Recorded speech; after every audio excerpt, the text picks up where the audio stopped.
If you've ever worked hard on a preservation project and weren't so happy about the results, today I'm going to take one of my canning flops and I'm going to turn it into a favorite. So come along.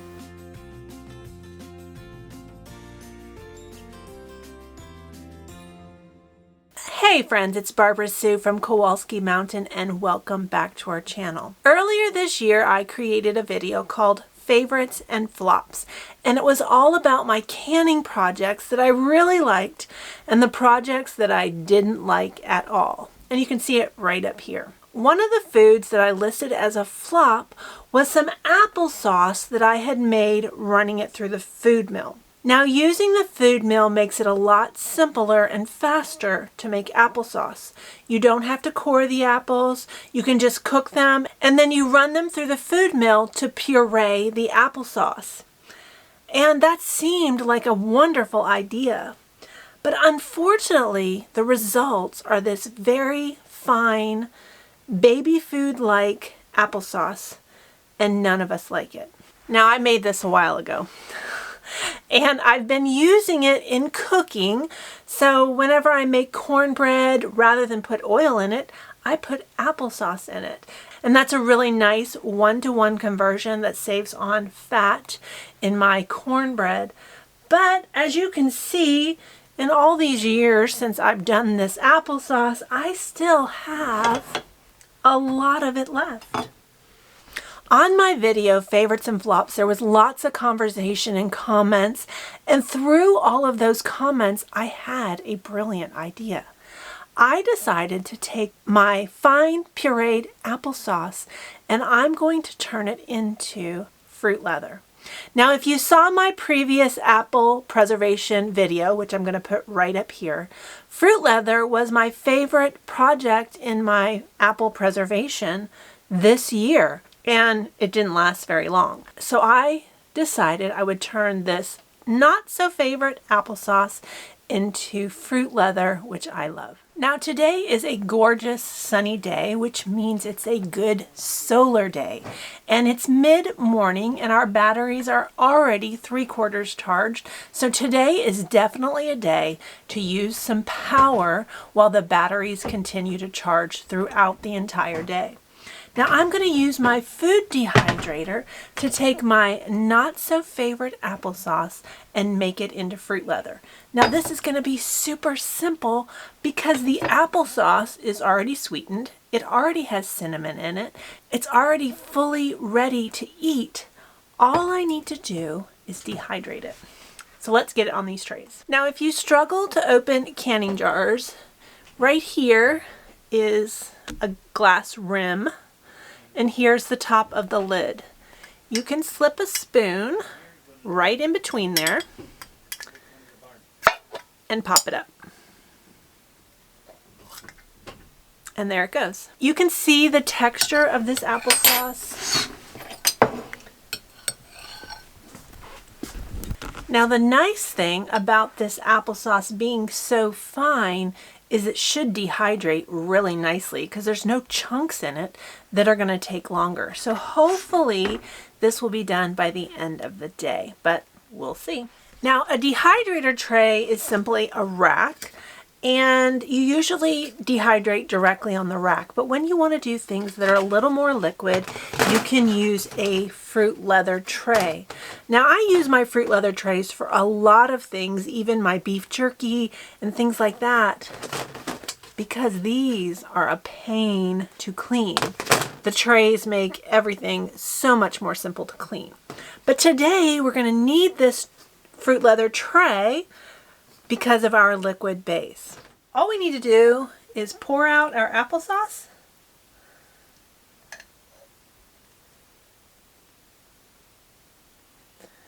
On the trays and spread it out. And then we need to spread it as evenly as possible. Now we're just going to spread this applesauce out as smoothly as we can. We want to avoid the center, which I have not done so successfully so far.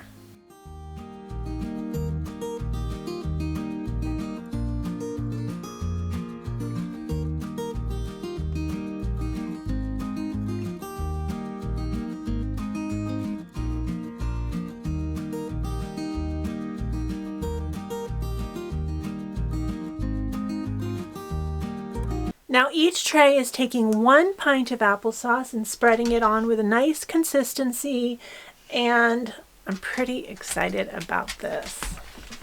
So now I'm going to add the cover. Now I've had my dehydrator for a very long time, at least 25 years. We used to go backpacking in Alaska, and I made all of my own backpacking foods, and my dehydrator helped me do that. Now, if I was going to buy a new dehydrator today, I would buy one with a square footprint. I just think it's easier to store, it's easier to load, and I think it has a better use of the trays, but I have a round one, and that's what I use. The dial marker is right here in the middle, and we're going to set that to fruit, and we're going to turn it on and let it go. Now this is going to go for many hours. It's going to dehydrate it nice and slow. When it's dehydrated, I'm going to show you the next step. So let's get it started. All I have to do is plug it in, and there she goes.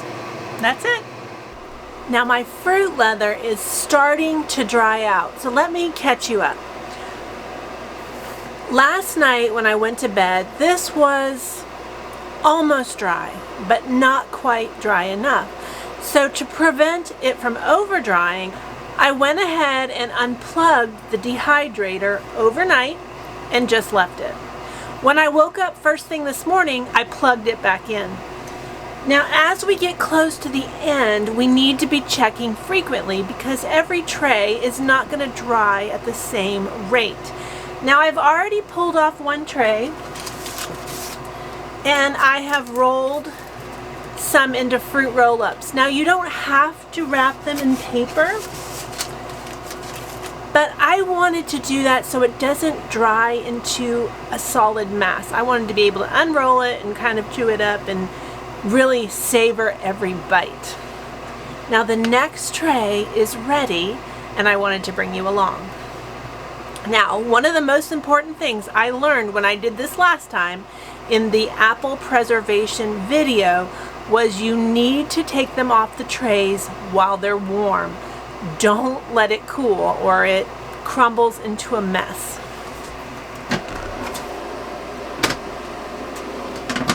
So this tray is dry, and we do have some sticky spots, but I'm okay with that.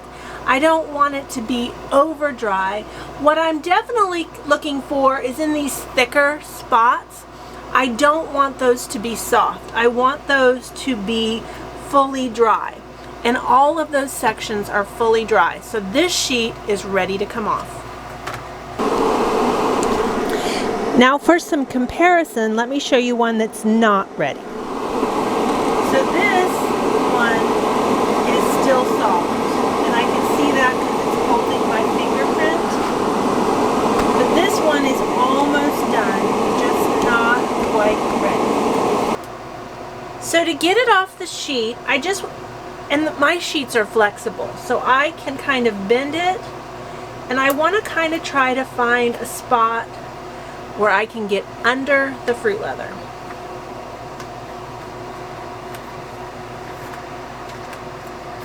Here we go. I got a little opening right here. So now I want to carefully peel that up.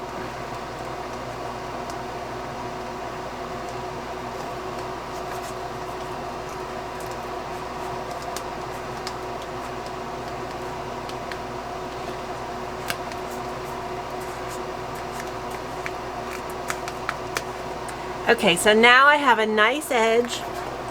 I should be able to peel it in mostly one sheet, and this only works if you do it while it's still warm. Now, even just in the filming process, it's cooling quickly. So it's already getting a little bit more difficult because I'm not doing it as fast as I should.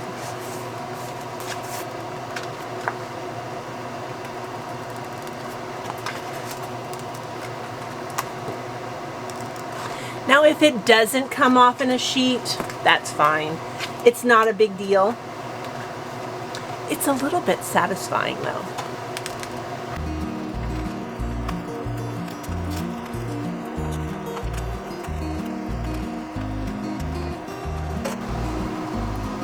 I did it! Now I'm going to tear this just into little serving size pieces, and you can decide what a serving size is.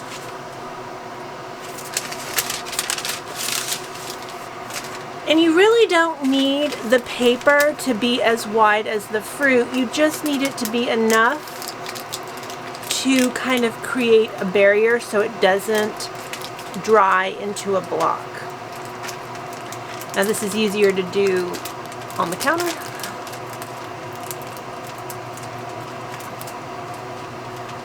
There, happier with that. Now, I found as soon as I put them down, they would start to unroll. So I got out my bacon press and I'm using it as a weight to hold them until they cool.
The first batch is done, so I have a half-gallon jar. I'm just going to put them in here.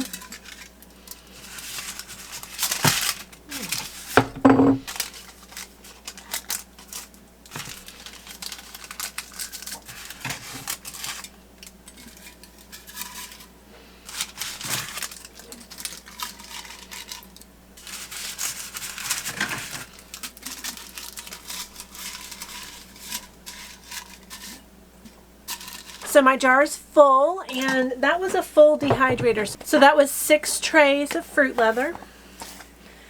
And we'll keep them in here till I'm ready for a snack. Now I have 5 more jars of my applesauce. I'm going to load this thing up again. And I have something special for the last tray.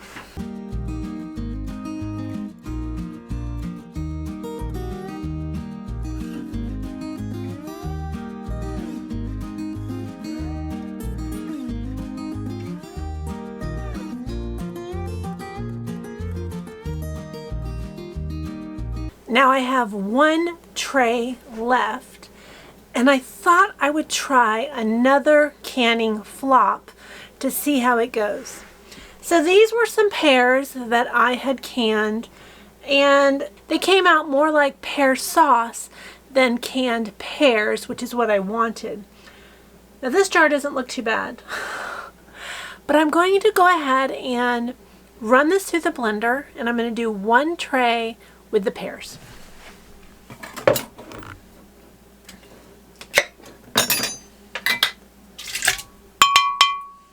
Now this is not very sweet, so I'm going to put a little bit of honey in it.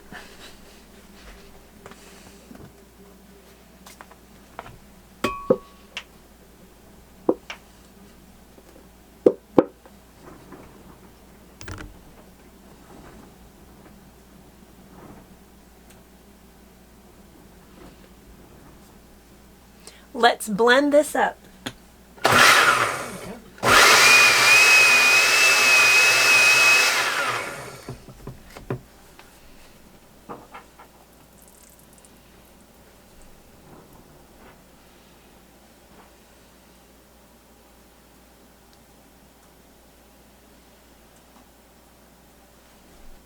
Well, let's see how it comes out.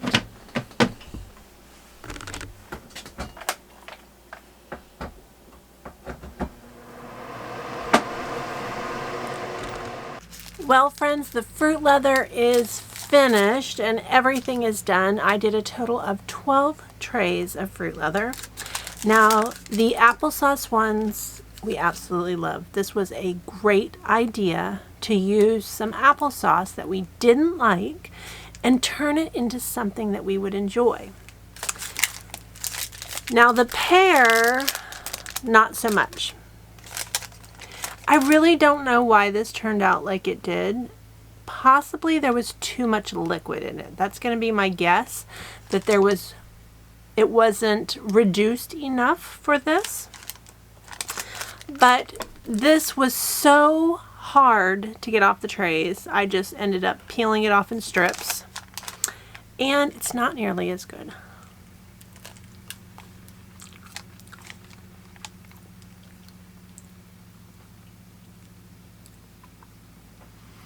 I do like it, but the applesauce is way better.